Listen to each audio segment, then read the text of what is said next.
Hindi ko kailanman naisip na magiging ganito kapaligsahan ang paglalakbay na ito. Kasama ko si Elian, ang matalik kong kaibigan mula pagkabata. Sa aming murang edad, kami ay puno ng mga pangarap.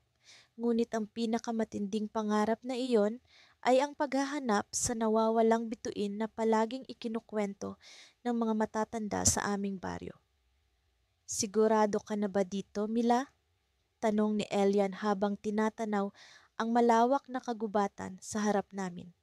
Ang kagubatan ay tila bumubulong, puno ng mga lihim at mga anino na gumagalaw sa likod ng mga puno.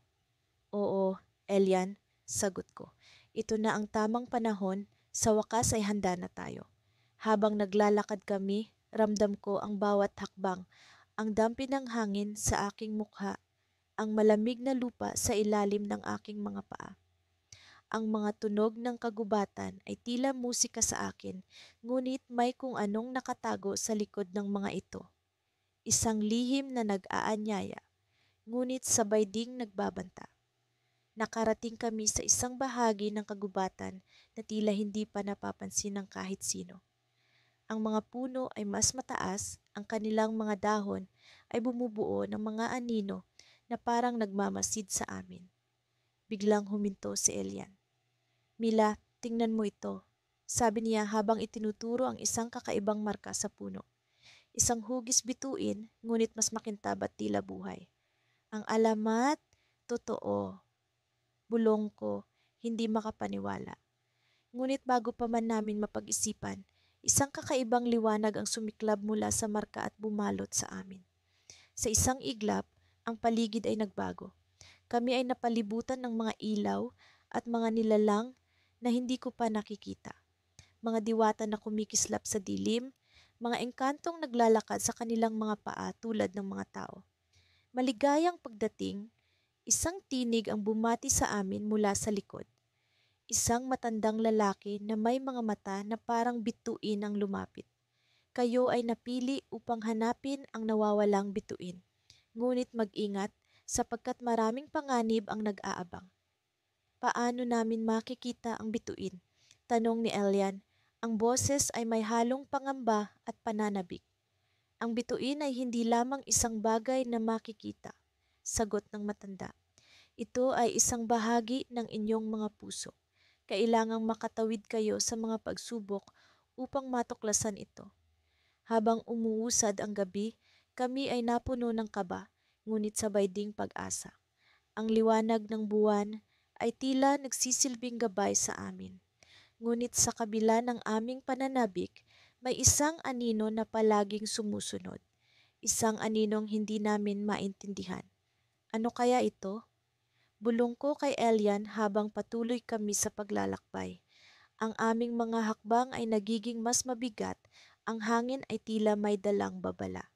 Ngunit bago pa man namin malaman ang lahat, isang kakaibang nilalang ang humarang sa aming daraanan. Isang nilalang na may mga pakpak ng ibon at mga mata na tila apoy. Hindi lahat ng bituin ay dapat matagpuan. Sabi nito, ang boses ay puno ng misteryo. Sa gitna ng aming pagkamangha, naisip ko kung tama ba ang desisyon naming magpatuloy. Ngunit sa aming mga puso, alam namin na hindi na kami makakabalik pa. Ang landas na aming tinahak ay puno ng mga lihim na kailangan naming tuklasin. At sa sandaling iyon, napagtanto ko na hindi lang nawawalang bituin ang aming hinahanap. Maraming bagay ang nakataya, ang aming pagkakaibigan, ang aming katapangan at ang aming mga puso. Ang malamig na simoy ng hangin ay humaplos sa aming mga pisngi habang nagpatuloy kami sa paglalakbay. Sa likod ng mga bundok na tila walang katapusan, natatanaw namin ang makapal na kagubatan na tinatawag nilang kagubatang alitaptap sa Adsia. Sabi sa mga kwento, doon daw huling nakita ang nawawalang bituin. Ngunit ang lugar na iyon ay may taglay na hiwaga. Mga nilalang na hindi kailanman nakikita sa liwanag ng araw at mga lihim na naghihintay lamang na matuklasan ng sinumang may tapang na pumasok. Ako si Lina at ang kasama ko ay si Andro, ang matalik kong kaibigan. Bagamat magkaiba kami ng ugali, ako'y maingat at madalas mag-isip bago kumilos, habang siya naman ay padalos-dalos at puno ng tapang. Pareho kaming may layuning hanapin ang bituin. Hindi lang dahil sa pangako namin sa isa't isa, kundi dahil sa paniniwalang ang bituing iyon ay susi upang baguhin ang takbo ng aming mundo. Lina, tingnan mo, malapit na tayo. Sigaw ni Andro habang itinuturo ang makislap na liwanag na nagmumula sa loob ng kagubatan. Ang liwanag na iyon ay parang sumasayaw-sayaw sa dilim, na mistulang libu-libong alitaptap ang nagtipon upang magbigay ng daan. Sigurado ka bang dapat tayong pumasok diyan? Tanong ko habang bahagyang tumigil sa paglalakad. May kakaibang pakiramdam ang lugar, hindi ko alam kung ito'y takot o babala, pero parang may mga matang nakamasid sa amin. Wala tayong ibang pagpipilian. Malapit na tayo sa bituin, Lina. Hindi tayo pwedeng umatras ngayon, sagot ni Andro. Ang kanyang mga mata puno ng determinasyon. Hinila niya ang aking kamay at nagpatuloy kami papasok sa kagubatan. Pagkapasok namin, agad naming naramdaman ang pagbabago. Ang hangin ay tila puno ng mahika, mabigat ngunit nakakakiliti sa balat. Ang mga puno ay napakataas at ang kanilang mga ugat ay parang mga braso na umaabot sa amin. Ang lupa ay kumikislap na para bang mga piraso ng bituin ang nahulog dito. Ang liwanag ng alitaptap ay nagbigay sa amin ng kaunting ginhawa. Ngunit hindi nito natanggal ang pakiramdam na may kung anong kakaibang bagay sa paligid. Habang naglalakad, bigla kong narinig ang mahina ngunit malinaw na pag-awit. Ang tunog ay parang mula sa isang nilalang na hindi tao, mababa, malamyos at tila nakakatawag. Napatigil ako, ngunit si Andro ay tila walang naririnig. Patuloy siyang naglakad at parang mas nalalapit siya sa liwanag. Andro, naririnig mo ba iyon? Tanong ko, ngunit hindi siya sumagot. Kinuha ko ang kanyang braso upang pigilan siya, ngunit nang lingunin niya ako, ang kanyang mga mata ay parang nawala ng kulay. Parang nakatingin siya sa akin, ngunit hindi niya ako nakikita. Andro, anong nangyayari sa'yo? Sigaw ko, ngunit bigla siyang humulagpos sa aking kamay at tumakbo papunta sa liwanag. Ang tunog ng kanyang mga yapak ay naglaho sa pagitan ng mga puno at naiwan akong mag-isa. Pilit kong hinabol si Andro, ngunit ang kagubatan ay parang nagbabago habang ako'y tumatakbo. Ang mga punong kanina'y maayos ay ngayon parang gumagalaw, nagsasara ng daan. Ang mga ugat sa lupa ay tila sinasadyang harangan ako at ang mahika sa hangin ay naging mabigat. Halos hindi ko na magawang huminga. Andro, sigaw ko, ngunit ang sagot ay hindi ang kanyang boses. Sa halip, isang nilalang ang lumitaw mula sa likod ng mga punong kahoy. Ito'y isang matandang babae. Ang kanyang balat ay tulad ng kahoy at ang kanyang mata ay kumikislap gaya ng mga alitaptap. Bakit ka narito, batang babae? Tanong niya. Ang kanyang boses ay parang hangin na dumadaan sa mga sanga. Hindi ako makasagot kaagad. Ang takot at pagtataka ay bumalot sa akin. Hinahanap namin ang nawawalang bituin. Sagot ko sa wakas, pilit na pinipigilan ang panginginig ng aking boses. Nawawala ang kasama ko. Kailangan ko siyang mahanap. Ngumiti ang matanda, ngunit ang kanyang ngiti ay hindi nakakapagpakalma. Ang bituin ay hindi nawawala. Nakatago ito at may dahilan kung bakit hindi ito para sa lahat. Humakbang siya, papalapit, at ang kanyang kamay ay tila lumalago ng mga dahon habang inaabot niya ako. Ang iyong kaibigan. Siya'y napili. Napili? Para saan? Anong ibig mong sabihin? Tanong ko, ngunit bago siya makasagot, narinig ko ang sigaw ni Andro mula sa malayo. Tumakbo ako, iniwan ng matanda sa likod, ngunit ang kanyang boses ay patuloy na umalingaw-ngaw sa hangin. Kapag natagpuan mo ang bituin, huwag mong kalilimutan. May kapalit ang bawat hiling. Sa wakas, narating ko ang isang malawak na clearing sa gitna ng kagubatan. Doon, Nakita ko si Andro, nakatayo sa harap ng isang napakalaking kristal na kumikislap ng liwanag.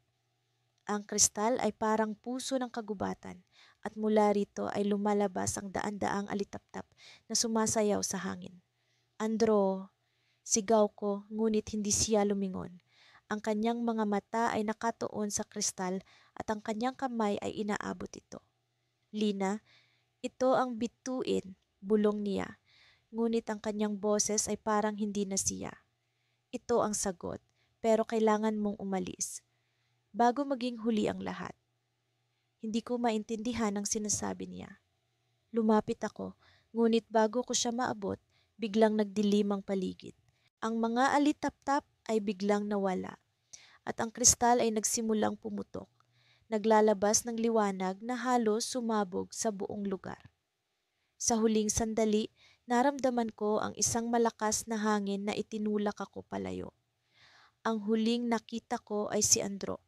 Nawala sa gitna ng liwanag at ang kanyang sigaw ay bumaon sa aking isip. Ngayon, mag-isa na ako. Ang bituin ay narito pero ang kapalit nito ay hindi ko pa lubos na nauunawaan. Sa kabila ng mga pagsubok na aming hinarap, hindi namin inakala na ang daan patungo sa gubat ng mga anino ang magiging pinakamahirap sa lahat. Ako'y si Lyra, ang nakatatandang kaibigan ni Kian. Magkasama naming hinahanap ang nawawalang bituin na pinaniniwala ang maghahatid ng liwanag sa aming bayan.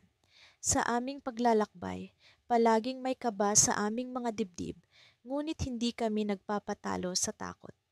Ang gubat ay tila walang katapusang lawak ng mga puno na animoy may sariling buhay.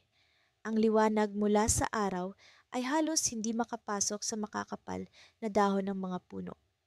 Ang hangin ay malamig at parang may bumubulong sa amin sa bawat hakbang. Kahit ang mga ibon dito ay kakaiba ang huni, mistulang mga awit ng pagdadalamhati. Habang kami ni Kian ay naglalakad, bigla siyang napahinto. Lyra, narinig mo ba iyon? Tanong niya sa akin na may halong pag-aalala sa kanyang tinig. Tumango ako kahit hindi ko sigurado kung ano nga ba ang narinig. May kakaibang tunog na tila umaalingaw-ngaw na nagmumula sa ilalim ng lupa. Nagpatuloy kami at sa di inaasahang pagkakataon, ang lupa sa ilalim ng aming mga paa ay biglang bumuka. Ang bilis ng pangyayari at kami nahulog sa isang malalim na hukay. Ang sakit ng pagkakabagsak ay nagpaalab ng aming diwa, ngunit hindi namin pinayagan ang takot na maghari. Sa loob ng hukay may kakaibang liwanag na nagmumula sa isang kristal na nakalawit sa dingding. Ang kristal na ito ay bumubuo ng mga anino sa paligid na tila gumagalaw at nag-uusap. Lyra, tingnan mo, bulalas ni Kian na tinuturo ang mga anino sa dingding. Ang mga anino ay nagkukwento ng isang alamat, ang kwento ng nawawalang bituin. Noon pa man, ang bituin ay matagal nang hinahanap ng mga matatapang na mandirigma, ngunit walang sino mang nagtagumpay. Ang bituin, ayon sa alamat, ay nagtataglay ng kapangyarihan na magbigay ng kakayahang makakita ng hinaharap. Ngunit ito rin ay sinasabing nagtatago sa mga lugar kung saan ang liwanag ay hindi makapasok tulad ng gubat ng mga anino. Habang kami nakikinig, biglang nagbago ang mga anino. Ang mga ito ay nagpakita ng isang landas, isang daan na tila papunta sa puso ng gubat. Ito na ang hinahanap natin, Kian, ang daan patungo sa bituin. Sabi ko, puno ng pag-asa. Ngunit bago pa man namin masundan ang landas na ipinakita ng mga anino, biglang dumilim ang paligid. Ang mga anino ay naglaho at ang hukay ay nagsimulang magbago. Ang mga dingding ay tila gumagalaw at nagiging mas makipot. Lyra, kailangang makalabas tayo dito. Sigaw ni Kian na ngayon ay nagsisimula ng umakyat sa dingding gamit ang kanyang mga kamay. Sa tulong ng kanyang lakas at ang aking pagtulak mula sa ilalim, unti-unti kaming nakalabas sa hukay. Ngunit kami pagod na pagod at ang gabi ay nagsisimula ng bumaba sa gubat. Habang naglalakad kami sa dilim, napansin namin ang kakaibang liwanag na kumikislap sa di kalayuan. Ang liwanag na ito ay hindi katulad ng anumang nakita namin. Hindi ito isang ilawan o apoy. Isa itong malabituin na liwanag na tila lumulutang sa hangin. Lumapit kami ng dahan-dahan at sa aming paglapit, napagtanto namin na ang liwanag na ito ay nagmumula sa isang nilalang, isang mahiwagang ibon na may mga pakpak na tila gawa sa mga bituin. Ang ibon ay nag-iisa at nang kami ilumapit, ito'y tumingin sa amin ng may kakaibang talas ng mata. Anong ginagawa ninyo sa gubat na ito? Tanong ng ibon na ang tinig ay tila hangin at dumadaloy sa aming paligid. Nag-atubili kami ni Kian, ngunit sa wakas ay sinabi ko, hinahanap namin ang nawawalang bituin. Ito lamang ang makapagliligtas sa aming bayan. Ang ibon ay tumingin sa amin at sa isang iglap, ito'y umikot at nagpakita ng daan. Isang landas na pinaliligiran ng mga bituin at liwanag. Sundan ninyo ang daang ito, ngunit mag-ingat.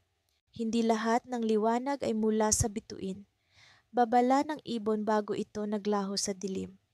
Kami ni Kian ay nagkatinginan, puno ng pag-aalinlangan ngunit may pag-asa. Sa bawat hakbang namin sa bagong landas, nararamdaman namin ang bagong pag-asa. Ngunit sa likod ng aming isipan, ang babala ng ibon ay nagbabadya ng isang panibagong panganib, isang twist na hindi namin inaasahan. Habang patuloy kaming naglalakbay sa landas, biglang lumitaw ang isang anino na tila bumabalot sa paligid. Ito'y nagpakita ng isang pamilyar na mukha, ang dating kaibigan ni Kian na matagal nang nawawala, ngunit ngayon ay tila nasa ilalim ng sumpa. Nasaan ang bituin? Tanong ng anino, at naramdaman ko ang malamig na hangin sa aking batok. Kami natigilan, at sa puntong iyon, alam namin na ang aming paglalakbay ay mas magiging mahirap pa sa inaakala. Nagsisimula akong mag-isip na ang aming paglalakbay ay isang imposibleng misyon. Napakaraming araw na ang lumipas simula nang umalis kami sa aming nayon para hanapin ang nawawalang bituin. Kasama ko si Amihan, ang aking matalik na kaibigan, sa paglalakbay na ito. Pareho kaming puno ng pag-asa noong una, ngunit ngayon ay tila ang mga bituin ay naglalaro ng taguan sa amin, palaging nasa likod ng ulap ng kawalan. Amihan, sigurado ka bang tama ang direksyon natin? Tanong ko habang pinagmamasdan ang makapal na gubat na nasa harapan namin. Ang mga puno ay tila mga higante. Ang kanilang mga sanga ay bumubuo ng isang masalimuot na lambat na nagsisilbing harang sa sinag ng araw.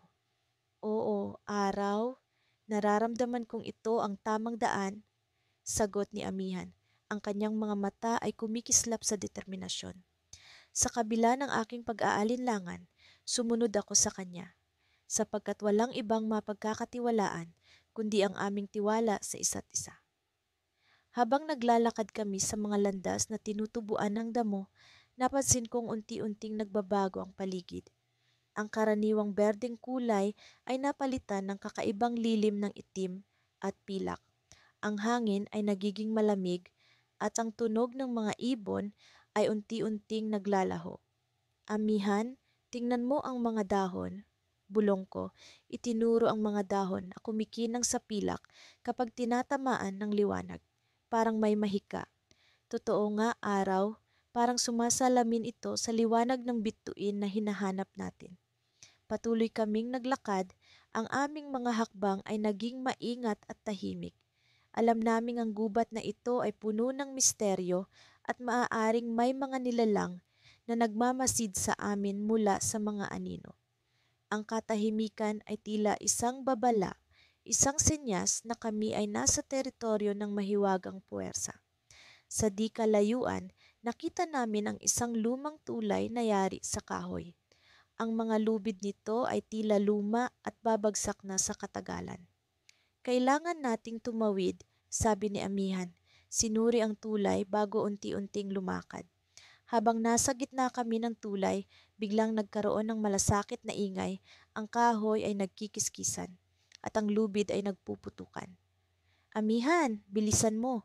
Sigaw ko, habang nararamdaman ko ang tulay na nag-uumpisang bumigay sa ilalim ng aming mga paa. Sa mga huling saglit, kami ay nagmamadaling tumawid sabay talon sa kabilang dulo. Ang tulay ay bumagsak sa ilalim ng aming mga paa at tumambad ang isang bangin na puno ng mga matinik na halaman at madilim na hukay. Hingal na hingal, tiningnan namin ang isa't isa, puno ng kaba ngunit buhay. Kailangan nating mag-ingat araw. Parang sinusubok tayo ng gubat na ito, sabi ni Amihan. Habang tinitingnan ng paligid, ang kanyang mga mata ay puno ng pag-iingat. Nagpatuloy kami sa paglalakbay hanggang sa makarating kami sa isang malawak na glade, kung saan nakatayo ang isang matandang puno, mas malaki at mas matanda kaysa sa lahat. Ang mga ugat nito ay tila mga kamay na nakakaabot sa lupa. Amihan, tingnan mo ito, sabi ko, habang nakikita ko ang isang kakaibang liwanag na kumikinang sa pagitan ng mga ugat. Lumapit kami at sa gitna ng mga ugat, nakita namin ang isang maliit na kristal na tila sumasalamin sa lahat ng kulay ng kalangitan. Ito ba ang bituin? Tanong ni Amihan. Ang kanyang boses ay puno ng pagkamangha. Pansamantala, ang paligid ay nagbago. Ang hangin ay umihip na parang may nagbubulungan sa amin. Ang mga dahon ay sumasayaw sa musika ng kalikasan at ang lupa ay tila nag-iinit sa ilalim ng aming mga paa. Sa wakas, bulong ko habang inabot ang kristal. Ngunit sa paghawak ko nito, naramdaman kong parang may nagbago sa akin. Ang paligid ay biglang naging madilim at isang malamig na hangin ang umikot sa amin. Ano ito? Sigaw ni Amihan habang ang kristal ay nagliwanag ng matindi.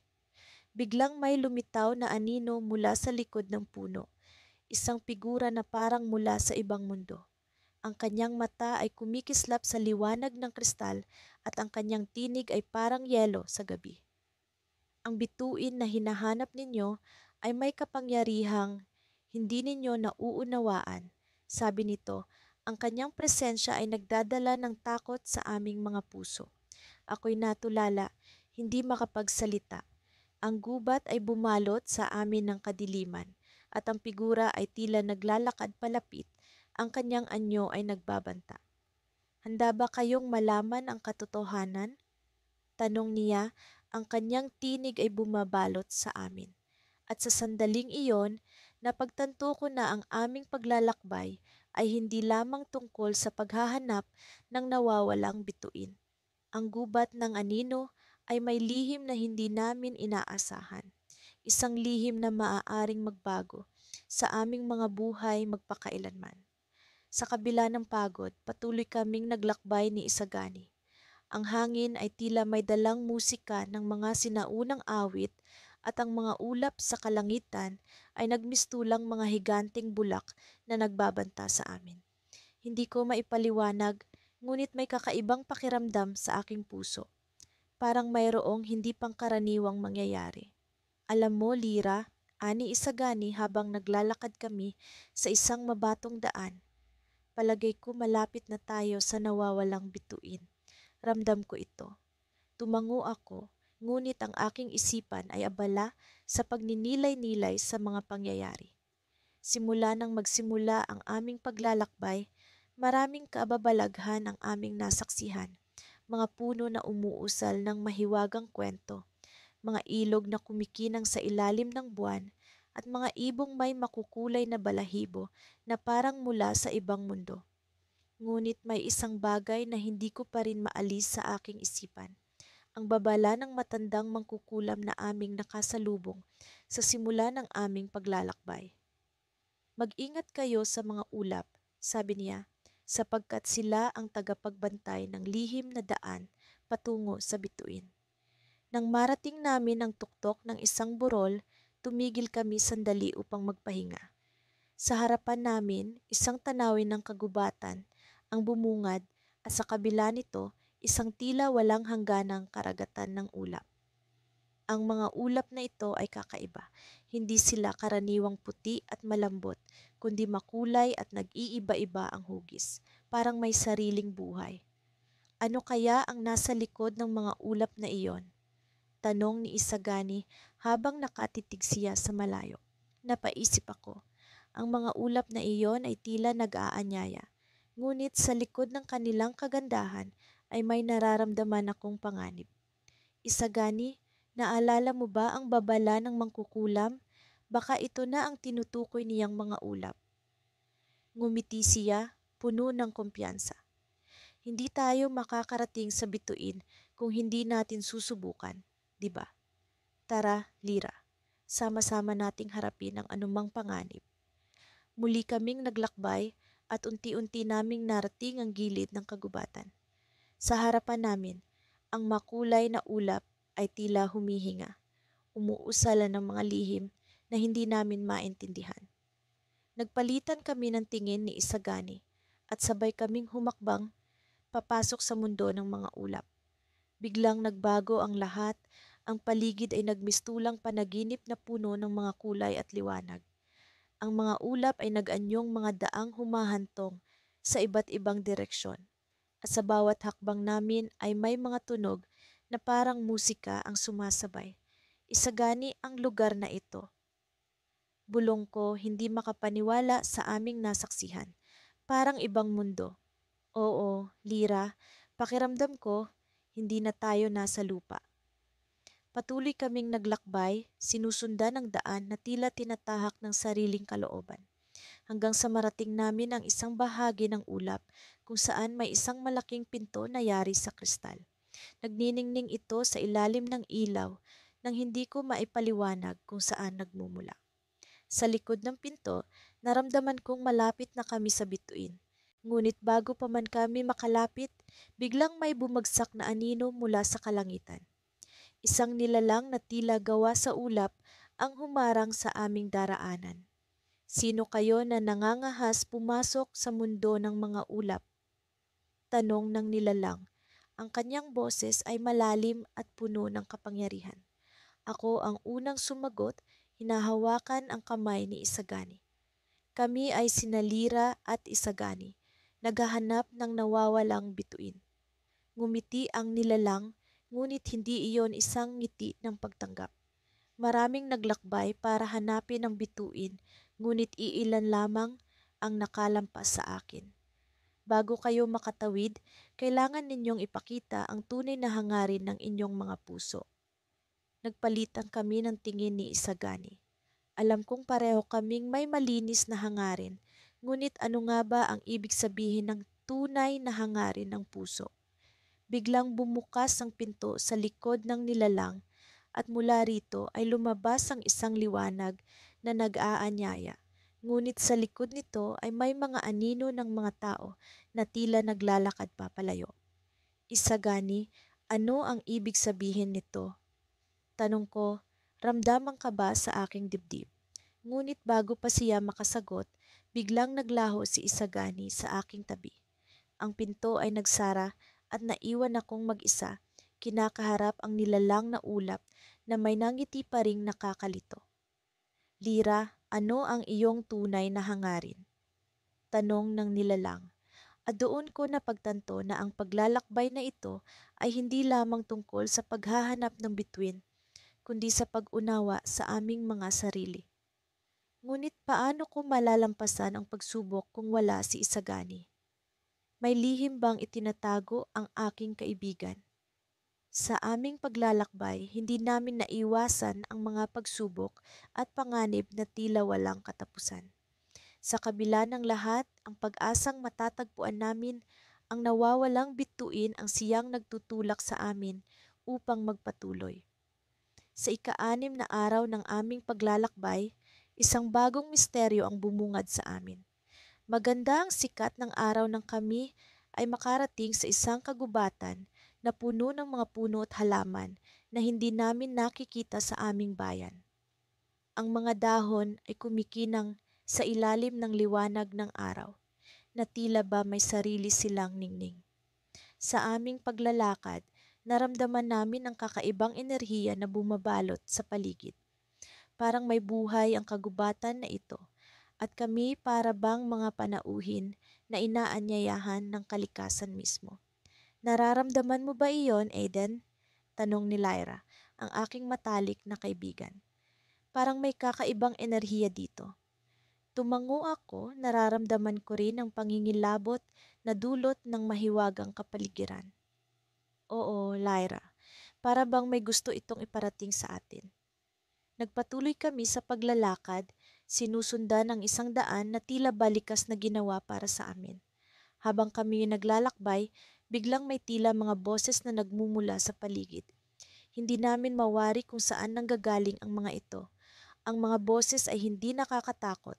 Sa halip, parang mga bulong na nag-aanyaya. Sa gitna ng kagubatan, natagpuan namin ang isang maliit na sapa. Ang tubig nito ay kristal na malinaw at umaagos ng marahan. Sa tabi nito ay may isang matandang puno na tila ba tagapagbantay ng lugar. Sa ilalim ng lilim nito, may isang maliit na altar na gawa sa mga bato. Lumapit kami sa altar at nakita ang isang kakaibang simbolo na nakaukit dito. Hindi ko alam kung ano ang ibig sabihin ng simbolo, ngunit alam kong may mahalaga itong kahulugan. Sa ilalim ng altar natagpuan namin ang isang lumang pergamino na tila ba inukit ng panahon. Nang buksan ko ito, naroon ang mga salitang, "Sa ilalim ng liwanag ng buwan, ang landas ay magbubukas." Lyra, tingnan mo ito, sabi ko habang ipinapakita sa kanya ang pergamino. May kinalaman kaya ito sa nawawalang bituin? Tumingin si Lyra sa akin, ang kanyang mga mata ay puno ng pag-asa. Baka ito na ang susi sa paghahanap natin. Kailangan nating maghintay sa gabi at tingnan kung ano ang mangyayari sa ilalim ng liwanag ng buwan. Nagpasya kami na magpahinga muna sa tabi ng sapa habang hinihintay ang pagdating ng gabi. Ang kagubatan ay tila ba nagbago habang ang araw ay papalubog. Ang mga boses na kanina'y nagbubulong ay unti-unting nawala at ang katahimikan ang bumalot sa paligid. Sa pagdating ng gabi, ang liwanag ng buwan ay nagbigay ng ibang anyo sa kagubatan. Ang mga dahon at sanga ng mga puno ay kumikislap at ang buong lugar ay tila ba nagiging isang mahiwagang kaharian. Tumayo kami sa harap ng altar, hawak ang pergamino at naghintay. Sa ilalim ng liwanag ng buwan, isang bagay na hindi namin inaasahan ang naganap. Ang mga simbolo sa altar ay biglang kumislap at ang lupa ay tila ba nagbukas. Isang lihim na pintuan ang lumitaw at sa likod nito ay isang daan na nagliliwanag. Hindi namin naiwasang magtaka at mag-alala sa kung ano ang aming natuklasan. Ngunit alam naming hindi kami maaaring umatras ngayon. Lyra, handa ka na ba? Tanong ko, puno ng kaba at excitement. Nakangiti siyang tumango. Oh, Aiden, kailangang malaman natin ang lihim sa likod nito. Pumasok kami sa lihim na pintuan. Ang mga hakbang namin ay tinanglawan ng mahiwagang liwanag. Ang daan ay tila ba walang katapusan at ang paligid ay mistulang isang mundo na hindi pa namin nararanasan. Nagpatuloy kami sa paglakad, ngunit sa hindi inaasahang pagkakataon, biglang nagbago ang daan. Ang paligid ay naging mas madilim at ang liwanag ay unti-unting nawala. Kami napahinto, hindi alam kung saan kami patungo. Aiden, ano itong nangyayari? Tanong ni Lyra, ang kanyang boses ay puno ng pag-aalala. Lyra, hindi ko alam, sagot ko habang pilit na hinahanap ang sagot sa aming sitwasyon. Ngunit nararamdaman kong may mas malalim na misteryo ang daang ito. Sa biglaang pagdilim, naramdaman namin ang kakaibang presensya na tila ba nagmamasid sa amin. Ang presensyang ito ay hindi namin mawari kung kaibigan o kaaway. Ngunit ang isang bagay ay malinaw. Hindi kami nag-iisa sa lihim na daang ito. At sa puntong iyon, narinig namin ang isang boses na malinaw na nagmula sa aming harapan. Sino ang nangangahas na pumunta sa aking kaharian? Sa pagbalik tanaw ko sa mga kaganapan noong araw na iyon, hindi ko maiwasang magtaka sa mga misteryo ng mundo. Ako si Lyra at kasama ko ang aking matalik na kaibigan, si Juno, sa paglalakbay na ito para hanapin ang nawawalang bituin.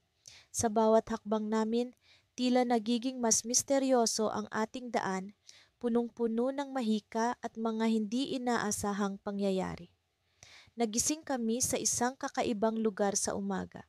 Ang paligid ay tila isang lumang kagubatan na may makakapal na puno at mga dahong kumikinang sa sinag ng araw. Ang hangin ay malamig ngunit nakakapagpakalma at sa di kalayuan ay narinig namin ang mga awit ng mga ibon na nagbigay sa amin ng pag-asa.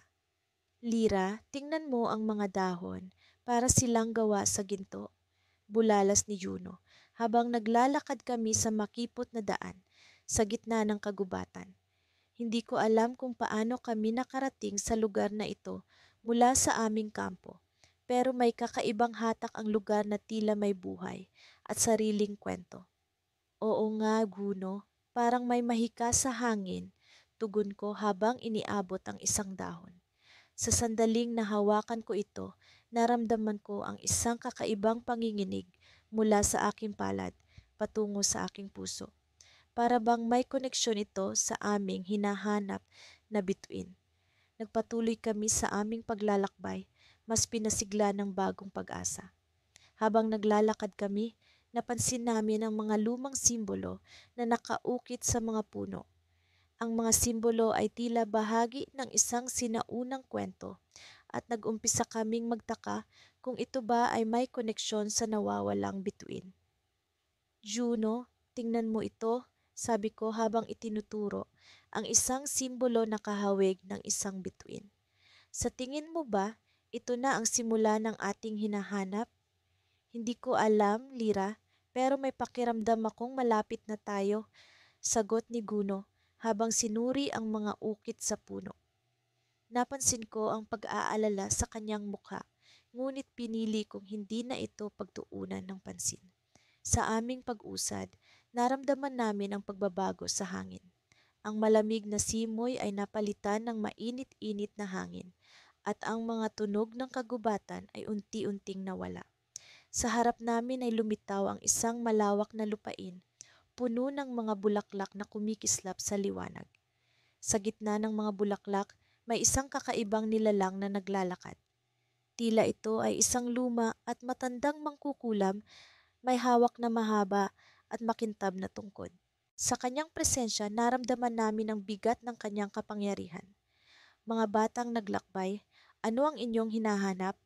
Tanong ng mangkukulam. Ang kanyang tinig ay puno ng karunungan at misteryo. Hinahanap namin ang nawawalang bituin, sagot ni Juno, punong-puno ng tiwala. Maaari mo ba kaming tulungan? Ngumiti ang mangkukulam na para bang may alam siyang hindi namin alam. Ang bituin. Maraming naghanap nito, ngunit iilan lamang ang nakatagpo. May alam ka ba tungkol sa bituin? Tanong ko, puno ng pag-aasam. Maraming kwento ang bituin. Ito ay naiiba sa bawat isa, ngunit may isang bagay na magkatulad. Ang bituin ay may kapangyarihang magbago ng kapalaran. Kami ay nag-aalinlangan ngunit determinado. Paano namin ito mahahanap? Tanong ni Juno. Upang mahanap ang bituin, kailangan mong harapin ang iyong sariling dilim. Ang bituin ay nasa lugar kung saan ang liwanag at dilim ay nagtatagpo. Hindi namin lubos na naintindihan ang kanyang sinabi, ngunit nagpasalamat kami sa mangkukulam bago kami nagpatuloy sa paglalakbay. Habang naglalakad kami, naramdaman ko ang panginginig sa aking palad na mas tumindi. Ang daan ay nagiging mas madilim at sa bawat hakbang, nararamdaman namin ang presensya ng hindi kilalang puwersa.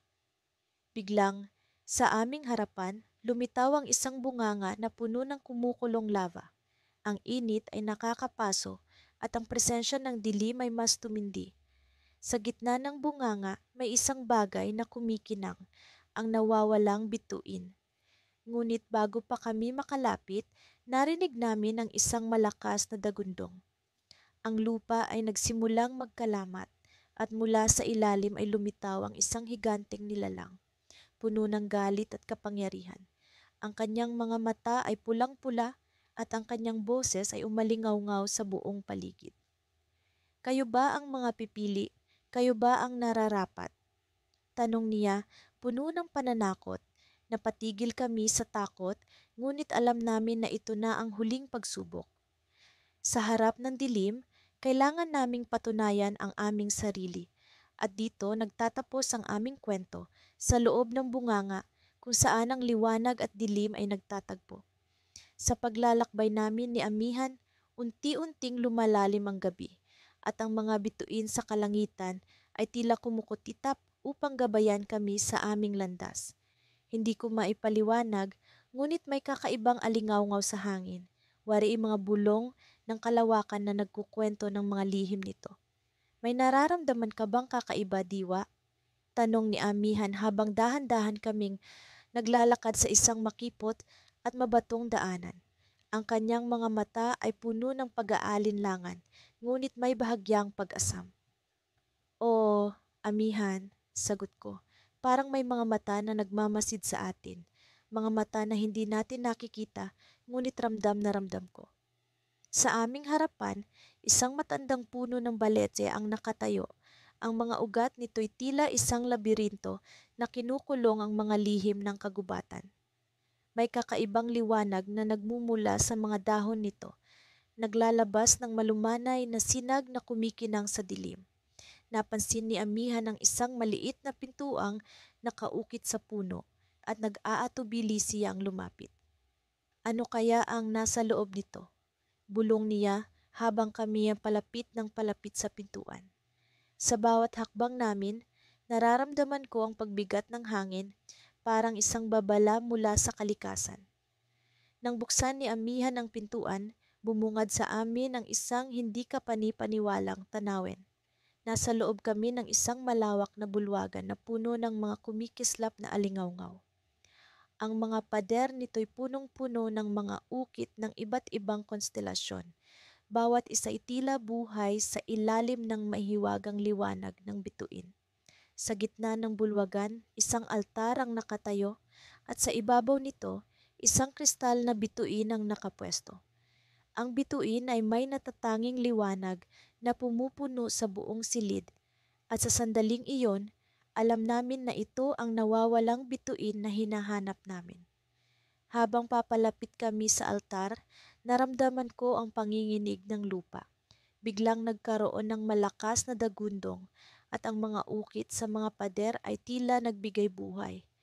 Ang mga konstelasyon ay nagsimulang gumalaw, bumubuo ng mga imahe ng mga nilalang na matagal nang nakalimutan. "Diwa, ano ito?" tanong ni Amihan, ang kanyang tinig ay puno ng pag-aalala. Hindi ko rin alam ang sagot, ngunit sa kabila ng aming takot, alam kong kailangan naming makuha ang kristal na bituin. Habang inaabot ko ang bituin, isang mahiwagang boses ang narinig namin, bumubulong mula sa kalawakan. Sino ang nangangahas na pumasok sa aking teritoryo? Ang boses ay tila nagmumula sa lahat ng direksyon, bumabalot sa amin ng malamig na hangin. Naglalakbay kami para hanapin ang nawawalang bituin. Sagot ko, sinusubukang panatilihin ang aking tapang. Kami nagmula sa layo upang maibalik ito sa kalangitan. Biglang lumitaw ang isang figura mula sa mga anino. Isang matandang lalaki na may puting balbas at mata na kumikislap na parang mga bituin. Siya ay tila isang tagapag-alaga ng lugar na ito, isang nilalang na matagal nang nakatago sa likod ng mga lihim ng kalawakan. Kung nais ninyong makuha ang bituin, kailangan ninyong harapin ang pagsubok ng mga bituin, sabi ng matandang lalaki. Kayo'y susubukin ng mga konstelasyon at tanging ang may dalisay na puso ang makakadaan. Napatingin kami ni Amihan sa isa't isa. Alam naming wala kaming ibang pagpipilian kundi ang harapin ang pagsubok. Sa sandaling iyon, ang mga konstelasyon ay nagsimulang bumuo ng isang mahiwagang bilog sa paligid namin. Ang kanilang liwanag ay nagiging mas maliwanag, bumabalot sa amin ng enerhiya ng kalawakan. Biglang naglaho ang sahig sa ilalim namin at kami nakalutang sa gitna ng walang hanggan, parang nasa kalagitnaan ng isang kalawakan na puno ng mga bituin. Ang mga konstelasyon ay nagsimulang bumuo ng iba't ibang hugis. Bawat isa ay naglalabas ng mga tanong na sumubok sa aming determinasyon at katapatan. Sa gitna ng pagsubok, naramdaman ko ang paglalim ng aming pagkakaibigan ni Amihan. Sa bawat tanong at pagsubok, kami nagkakaisa, ang aming mga puso ay nagpupuno ng tiwala sa isa't isa. Ngunit sa kabila ng aming tagumpay, may isang tanong na nagbigay sa amin ng pag-aalinlangan. May isa sa inyong may lihim na hindi pa nasasabi, sabi ng konstelasyon. Ang boses nito'y puno ng misteryo. Ang lihim na ito'y maaaring makapagpabago ng lahat. Sa sandaling iyon, naramdaman ko ang bigat sa aking dibdib. Alam kong may isang bagay na hindi ko pa nasasabi kay Amihan. Bago pa man ako makapagpaliwanag, biglang naglaho ang lahat ng liwanag at kami bumagsak sa lupa. Nagising kami sa harap ng altar, ngunit ang kristal na bituin ay naglaho na. Kami naiwan sa dilim, ang mga konstelasyon ay tahimik na bumalik sa kanilang mga ukit. Ang matandang lalaki ay naglaho na rin at ang silid ay puno ng katahimikan. Sa dulo ng bahaging ito, kami natagpuan sa isang sitwasyong puno ng mga tanong at misteryo. Ano ang lihim na hindi ko pa nasasabi kay Amihan? Bakit nawala ang bituin? Alam kong ang aming paglalakbay ay malapit nang magbago at ang mga sagot ay nasa likod ng mga lihim ng kalawakan na kailangan naming tuklasin. Mula nang umalis kami sa nayon ng mga nagtataglay ng liwanag, ang katahimikan ng kagubatan ay tila isang mistikong musika na bumabalot sa amin. Ako si Amihan at kasama ko ang matalik kong kaibigang si Lira sa paglalakbay na ito. Sa bawat hakbang namin sa madamong lupa, ang pag-asa at takot ay magkasabay na naglalakad sa tabi namin. Sa kabila ng pagod at pangamba, ang hangarin namin na mahanap ang nawawalang bituin ay patuloy na nagbibigay sa amin ng lakas. Amihan, nararamdaman mo ba ang kakaibang enerhiya na bumabalot sa paligid? Tanong ni Lira habang naglalakad kami sa ilalim ng mga matatayog na puno. Ang kanyang mga mata ay kumikislap sa tuwing nakikita niya ang mga makukulay na ibong lumilipad sa paligid. Tumango ako. Oo, Lira. Parang may bumubulong sa akin mula sa hangin. Parang may nais iparating ang kagubatan. Ang kagubatan na ito ay puno ng mga kakaibang nilalang at mahiwagang tanawin. Sa tuwing pumapasok kami sa isang bagong bahagi ng kagubatan, tila ba may bagong kwento itong ibinubunyag. Ang mga puno ay nagkukwento ng mga sinaunang alamat, mga lihim ng mga naunang naglakbay at ng mga bituing nawala at muling natagpuan.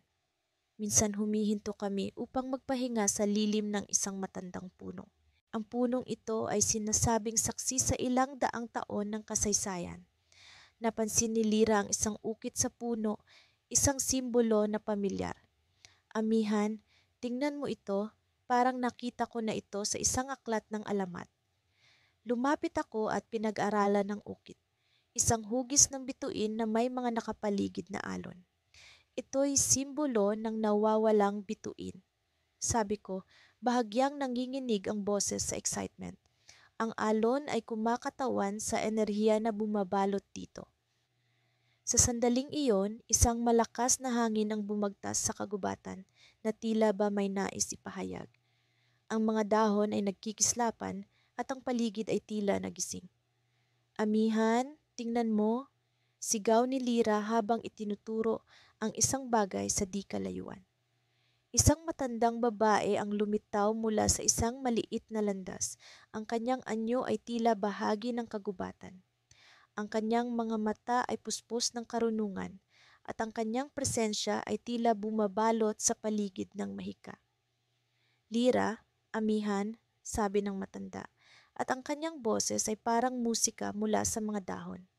Alam ko ang inyong pakay, ang bituin na inyong hinahanap ay may lihim na hindi pa ninyo natutuklasan. Nagpalitan kami ng tingin ni Lira, puno ng pag-aalinlangan at pag-asa. Ano po ang ibig ninyong sabihin? Tanong ko, tila ba ang buong mundo ay nakasalalay sa kanyang kasagutan? Ngumiti ang matanda at nagpatuloy. Ang bituin ay hindi lamang isang bagay na nawawala. Ito'y isang bahagi ng inyong sarili na kailangan ninyong matagpuan. Ang tunay na liwanag ay nasa inyong kalooban. Sa kanyang mga salita, naramdaman ko ang bigat ng responsibilidad na dumadagundong sa aking dibdib. Ang bituin ay hindi lamang isang bagay na kailangan naming hanapin. Ito ay isang paglalakbay sa aming mga sarili, sa aming mga puso. Ngunit bago pa namin maiproseso ang lahat ng ito, biglang nagbago ang paligid. Ang mga puno ay tila nagkikislapan at ang lupa ay umalog. Anong nangyayari? Sigaw ni Lira habang kami nagtatangkang tumayo mula sa naguguluhang lupa. Isang malakas na liwanag ang bumalot sa amin at sa gitna ng liwanag na iyon, nakita ko ang hugis ng isang bituin, maliwanag at nag-aalab. Ito ang bituin na hinahanap namin, ngunit tila ba ito'y may sariling buhay. Huwag kayong matakot, sabi ng matanda na tila ba naglaho sa liwanag. Ito'y bahagi ng inyong paglalakbay. Sa sandaling iyon, naramdaman ko ang isang kakaibang enerhiya na bumabalot sa akin. Ang liwanag ay tila bumabalot sa aking puso at ang takot ay napalitan ng pag-asa. Ngunit bago pa kami makakilos, ang bituin ay biglang naglaho. Iniwan kami sa kadiliman ng kagubatan. Paano ito nangyari, amihan? Tanong ni Lira. Ang kanyang boses ay puno ng pag-aalala. Wala akong ideya, Lira. Sagot ko habang pinipilit kong maunawaan ang nangyari. Ngunit alam ko na hindi ito ang katapusan. Ito'y simula ng mas malaking paglalakbay. Sa gitna ng kadiliman, narinig namin ang mga hakbang mula sa hindi kalayuan. Ang mga hakbang na ito ay tila ba pamilyar at sa bawat tunog, ang aming puso ay tumitibok ng mas mabilis. Sino ang papalapit sa amin? Ano ang susunod na mangyayari? Sa bawat hakbang na papalapit, naramdaman namin ang isang pamilyar na enerhiya. Sa gitna ng kagubatan, sa gitna ng aming pag-aalinlangan, ang kwento ng nawawalang bituin ay patuloy na umuusad. Sa kabila ng lahat, kami hindi nag-iisa at ang kagubatan ay may mas maraming lihim na ibubunyag. Sa ilalim ng kumukutitap na mga bituin, nagpatuloy kami ni Lira sa aming paglalakbay. Ang aming pakay ay ang nawawalang bituin na sinasabing nagtataglay ng kapangyarihang muling bumuhay sa nagugunaw na mundong ito. Sa aming paglalakbay, marami na kaming nadaanang mga pagsubok, mula sa kagubatang puno ng mga ligaw na nilalang hanggang sa mga bundok na tila walang hanggan ang taas. Ngunit ang pinakamahirap na bahagi ay ang paglalakbay sa karagatan kung saan kami ngayon ay naglalayag. Nagising kami sa umaga sa bangka na kami mismo ang bumuo mula sa mga lumang kahoy na natagpuan sa baybayin. Sinaunang mga dasal at mahika ang ginamit ni Lira upang palakasin ang bangka. Si Lira ay hindi lamang magaling na kaibigan. Siya rin ay may kakayahang manggamot at magpatahan ng mga ligalig sa aming landas. Ako naman ay may kaalaman sa mga mapa at mga alamat, kaya't kami ay magaling na tambalan sa paghanap sa nawawalang bituin. Habang kami ay nasa gitna ng karagatan, nagsimula akong makaramdam ng kakaibang enerhiya. Ang alon ay tila may buhay, gumagalaw sa isang ritmo na hindi ko maipaliwanag. Nararamdaman mo ba ito, Lira? Tanong ko habang ang aming bangka ay sinasayaw ng hangin at tubig. Oo, Malik, tugon niya, ang kanyang mga mata ay nagniningning sa pagkasabik. Ang mga alon ay may tinig, parang kinakausap tayo ng dagat. Biglang nagbago ang kulay ng tubig. Mula sa karaniwang asul ay naging kulay, pilak na kumikinang sa ilalim ng araw. Ang aming bangka ay umikot, ngunit hindi ito dulot ng hangin o alon. Parang may puwersang humihila sa amin patungo sa isang direksyon. Naramdaman ko ang pagbilis ng tibok ng aking puso. Ang kapalaran namin ay tila hinuhubog ng isang hindi nakikitang kamay. Pagkatapos ng ilang sandali, kami ay narating ang isang bahagi ng karagatan na napapaligiran ng mga higanting bato, bawat isa ay may ukit na sinaunang simbolo. Ang mga ito ay hindi pangkaraniwang bato, kundi mga tagapagbantay ng isang lihim na lugar. Sa gitna ng mga bato, Isang portal ang dahan-dahang bumukas, tila nagpapakita ng daan patungo sa ilalim ng tubig. Malik, ito na siguro ang daan patungo sa nawawalang bituin. Sabi ni Lira, ang kanyang boses ay puno ng pag-asa at takot. Ang kanyang kamay ay mahigpit na nakakapit sa akin. Lumangoy kami patungo sa portal, bawat galaw ay puno ng kaba at pananabik. Nang kami ay makapasok, ang mundo sa ilalim ng dagat ay umusbong sa aming harapan. Mga korales na kumikinang, isda na may mga pakpak na parang mga paru-paro, at mga halimaw na may buntot ng sirena. Ang lahat ng ito ay mas maganda pa sa anumang alamat na aking nabasa. Sa gitna ng kagandahan, isang nilalang ang lumitaw mula sa lilim. Siya ay may balabal na gawa sa mga bituin at ang kanyang mata ay parang mga sinag ng buwan. Sino kayo, mga batang maglalakbay? Tanong niya, ang kanyang tinig ay parang bulong ng hangin sa gabi. Ako ang sumagot, ako si Malik at ito si Lira. Hinahanap namin ang nawawalang bituin upang ito'y maibalik sa langit para muling sumilay ang liwanag sa aming mundo. Ngumiti ang nilalang, ngunit ang kanyang ngiti ay may halong lungkot. Ang bituin na inyong hinahanap ay isinumpa. Sa bawat pagtatangka na ito'y maibalik, isang mahalagang bagay ang kinakailangang isakripisyo. Napatingin kami ni Lira sa isa't isa. Ano ang aming isasakripisyo? Paano namin malalaman kung sapat ba ang aming kakayahan upang makayanan ang pagsubok na ito? Ngunit hindi iyan ang inyong pinakamalaking problema, dagdag ng nilalang. Mayroong puwersa na nagbabantay sa bituin at ito'y hindi madaling talunin. Bago pa man kami makapagtanong, isang malakas na dagundong ang umalingaw-ngaw sa paligid. Ang mga korales ay nagkalasan at ang tubig ay nagsimulang kumulo. Mula sa kalaliman, isang higanting halimaw ang lumitaw. May mga mata na nag-aapoy at mga pangil na tila handang lamunin ang lahat. Tumatakbo na ang oras, sabi ng nilalang, at siya'y naglaho sa isang kisap mata. Kami ni Lira ay naiwan sa gitna ng panganib. Ang aming puso ay puno ng kaba. Ang halimaw ay papalapit at wala kaming oras para mag-isip ng plano. Sa kabila ng takot, alam namin na kailangan naming kumilos. Ngunit sa likod ng aming isipan, isang tanong ang hindi maalis. Ano ang tunay na kapalaran namin sa lugar na ito?